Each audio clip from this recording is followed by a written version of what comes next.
이제 내 딸을 내놔. 모든 걸 제자리로 만들어야겠어. 고성이는 과연 모든 걸 제자리로 되돌릴 수 있을까요? 이제 와서 엄마라니요? 엄마 행세하지 마세요. 지은호는 과연 또 다른 엄마의 존재를 인정할까요? 가장 오래 숨긴 비밀은 입 밖으로 나오기 전에 표정에서 먼저 들키는 거야. 그 생각이 고성희의 머릿속을 하루 종일 맴돌았습니다. 그날 이후 지은호를 대하는 마음이 예전과 전혀 달라졌습니다. 말수를 줄이면 더 어색해졌고 무심한 척하면 오히려 손끝이 떨렸습니다. 스스로도 이해가 안 됐습니다. 이유를 알게 된 건 아주 사소한 우연 때문이었습니다.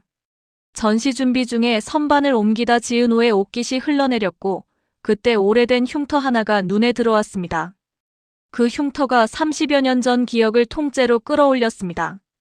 고성희는 숨이 한 번에 막혔고 은호 씨, 저 그 흉터 언제 생긴 거예요? 라고 물었다가 바로 스스로 당황했습니다. 목소리가 이상하게 떨렸습니다. 지은호는 대수롭지 않게 웃었습니다. 어릴 때 다쳤다는데요. 저는 기억이 잘 없고요. 엄마가 조심하라고만 했었더라고요. 그 말을 듣는 순간 고성희는 가슴 안쪽이 덜컥 내려앉았습니다. 흉터 위치, 모양, 자신이 속삭이던 보라색 구름이라는 말까지 떠올랐습니다. 그날 밤 고성희는 상자 속 바랜 아기 사진을 꺼내 들고 오래 울었고 결국 한 문장을 적었습니다. 나는 은호의 엄마다. 종이는 3번쯤 찢겨나갔다가 다시 봉투에 들어갔습니다. 다음 날부터 고성희는 지은호 옆에 자연스럽게 더 오래 머물렀습니다. 수정 요청도 부드럽게 했고 일정이 꼬이면 자신이 앞서 연락을 돌렸습니다. 지은호는 그 변화가 낯설면서도 위로가 되었는데요. 사장님이 제 의견을 먼저 물어봐 주시니까요. 좀 덜 흔들리더라고요. 라고 말했습니다. 고성희는 은호 씨가 잘해서 그래요. 내가 오히려 배우고 있습니다. 라고 답했는데요. 그 말은 칭찬이라기보다 고백에 가까웠습니다. 며칠 뒤 고성희는 조심스럽게 물었습니다. 은호 씨, 어머니 성함이? 지은호는 컵을 내려놓으며 답했습니다. 정순이요. 혼자 저랑 동생을 키우셨거든요. 힘들었다고 농담처럼 말하시는데요. 사실 자랑처럼 들릴 때가 많았어요. 이름을 듣는 순간 고성희의 손등에서 핏기가 사라졌습니다. 정순이. 20살의 자신에게 내가 지켜줄게, 아이는 내가 키울게라고 말해준 친구 같은 언니 이름. 고성희는 그날 밤 수소문 끝에 정순이의 주소를 알게 되어 결국 정순이를 찾아갔습니다. 문이 열리고 서로 이름을 부르기도 전에 오래된 침묵이 먼저 쏟아졌습니다. 고성희가 겨우 입을 뗐습니다. 은호 그 아이가 맞지? 정순이는 눈을 감았다 뜨더니 고개를 끄덕였습니다. 맞아. 내가 낳은 아이. 그리고 내가 키운 아이. 그 말이 칼처럼 들어왔습니다. 정순이는 담담하게 말을 이었습니다. 내가 나쁜 사람이라고 단정할 수는 없어. 우리 모두 어렸고 무서웠으니까. 근데 성희야, 늦었어. 아주 많이 늦었어. 고성희는 늦어도 이제라도라고 하려다 멈췄습니다. 정순이는 짧게 잘랐습니다. 그 아이 마음부터 생각해. 내 사정이 아니라 그 아이 마음부터. 정식 오픈을 앞둔 리허설 전날 밤 고성희는 봉투를 들고 지은호를 불렀습니다. 은호 씨, 오늘은 약속을 지키겠습니다. 첫 마디를 꺼내려는데 손이 떨렸고 대신 뜻밖의 말이 먼저 나왔습니다. 보라색 구름 이야기를 누가 해줬나요? 지은호가 놀라서 웃었습니다. 사장님도 그 말 하셨어요? 이상하죠. 그 말을 들으면요. 손바닥에서 바람 부는 느낌까지 같이 떠올라요. 그 대답이 마지막 자물쇠를 풀어버렸습니다. 고성희는 봉투를 열고 아주 단순한 문장들을 한 장씩 꺼냈습니다. 나는 20살에 너를 낳았고, 나는 겁이 났고, 그래서 너를 정순이에게 맡겼고, 그 다음은 연락을 끊었고 미안합니다. 정말 미안합니다. 공기가 바뀌었습니다. 지은호는 한동안 아무 말도 못했는데요. 그 침묵이 오히려 무서웠습니다. 마침내 지은호가 입을 열었습니다. 지금 뭐라고 하셨어요? 엄마라고요? 그럼 날 버린 사람이 사장님이었다는 거예요? 목이 잠깐 갈라졌다가 말이 터져나왔습니다. 저는요, 버려진 적 없다고 스스로 계속 속여왔거든요. 근데 오늘 알겠네요. 저는 버려졌고요. 그게 사실이었고요. 그걸 이렇게 늦게 이런 방식으로 알아야 했던 거였나요? 고성이는 다급하게 말했습니다. 은호야, 그땐 내가 너무 어려웠고 아무것도 지킬 수가 없었어. 잘못했어. 정말 잘못했어. 지은호는 손을 들어 말을 막았습니다. 그럼 왜 지금까지 숨기셨어요? 저를 앞에 두고도 왜 말 안 했는데요? 제가 필요해 보였나요? 엄마라는 말이요. 그거 쉽게 꺼내시면 안 돼요. 제겐요, 엄마는 정순이에요. 말이 끝나기도 전에 지은호의 눈빛이 완전히 달라졌습니다. 흔들림 대신 단단한 부정이 들어앉았습니다. 전 받아들일 생각 없어요. 사장님은 저한테요, 제일 큰 배신을 준 사람이에요. 그게 전부예요. 그 말에 고성이가 숨을 들이켰습니다. 그래도 나는 내 엄마야. 지은호는 고개를 세차게 저었습니다. 피를 말하지 마세요. 절 지켜주고 키워준 사람이 제 엄마예요. 이튿날 소식은 정순이에게도 닿았습니다. 정순이는 조용히 고성이를 불렀습니다. 성희야, 내가 말했구나. 말끝이 떨렸습니다. 고성이는 고개를 숙였습니다. 언니, 늦게라도 하고 싶었어. 그 아이 앞에서 숨는 게 더 비겁하더라고. 정순이는 숨을 길게 내쉬었습니다. 넌 늘 큰 길로 도망갔고 나는 좁은 길로 서 있었어. 그 차이가 그 아이의 삶이 되었고. 고성이가 울먹이며 말했습니다. 언니, 나도 책임질게. 이젠 안 도망칠게. 내 딸 찾고 싶어. 정순이는 단호하게 고개를 저었습니다. 책임이요? 책임은 타이틀이 아니야.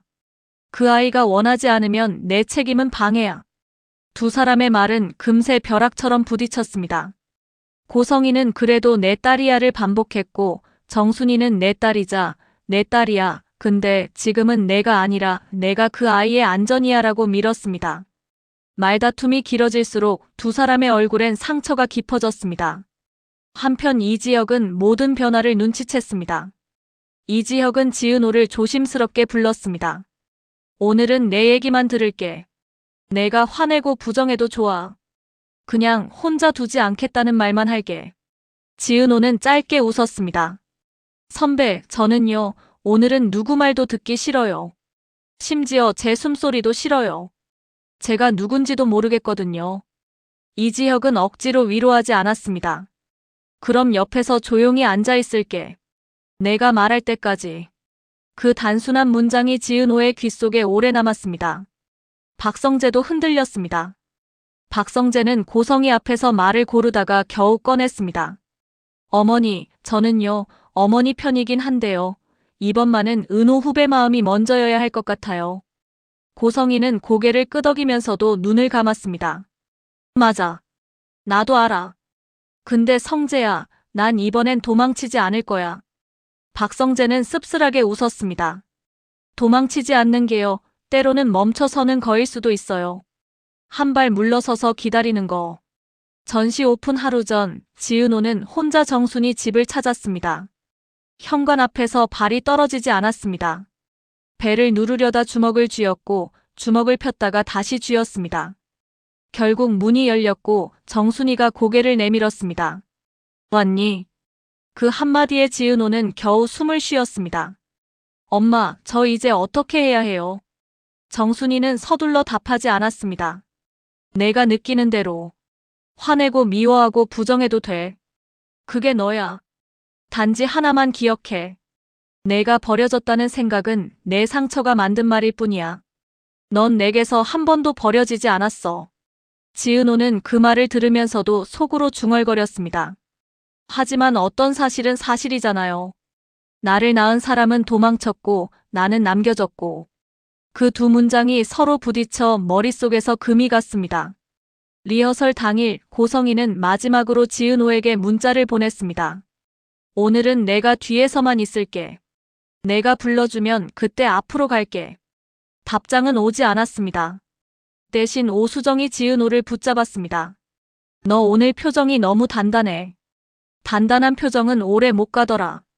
부서지면 아프니까 중간중간 숨 쉬어. 지은호는 짧게 답했습니다. 오늘은 악역을 할 거야. 나한테. 오후 늦게 정순이가 고성이에게 전화를 걸었습니다. 성희야, 오늘은 내가 오지 마. 은호가 버티는 법을 자기 힘으로 한번 해보게 두자. 고성이는 한참 침묵하다가 알겠어라고 답했습니다.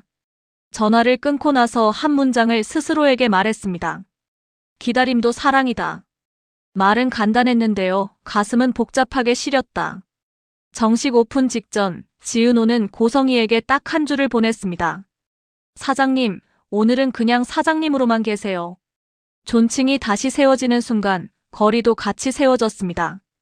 고성이는 그 문장을 보고 의자를 움켜쥐었습니다. 그래, 오늘은 여기까지만. 오픈이 끝나갈 무렵 짧은 변곡점이 찾아왔습니다.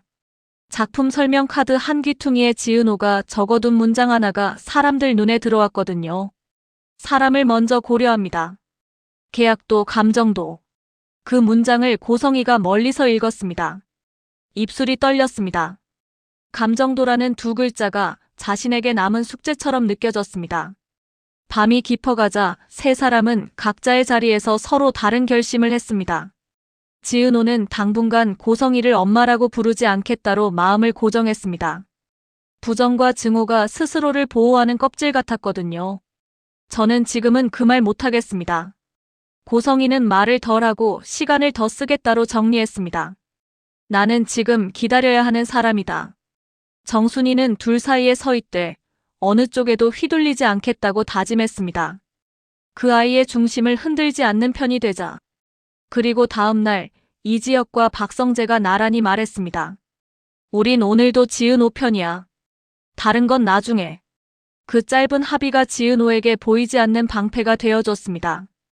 여기까지가 오늘의 자리였습니다. 남은 건 아직 열지 않은 문들인데요. 지은호의 부정이 언제 증오에서 슬픔으로 내려앉을지, 고성이의 사과가 언제 말이 아니라 행동으로 증명될지, 정순이의 사랑이 언제 둘 사이 다리에 힘을 줄지. 한 번에 모든 비밀을 풀지 않았습니다. 의도적으로 여지를 남겨두었습니다. 이유는 단순합니다. 배신감이 분노에서 이해로 옮겨가는 길은요. 말 한마디보다 시간이 더 설득력 있다는 걸 이 사람들이 천천히 보여줄 예정이라서요. 시청해주셔서 감사합니다. 구독과 좋아요는 저에게 큰 힘이 됩니다.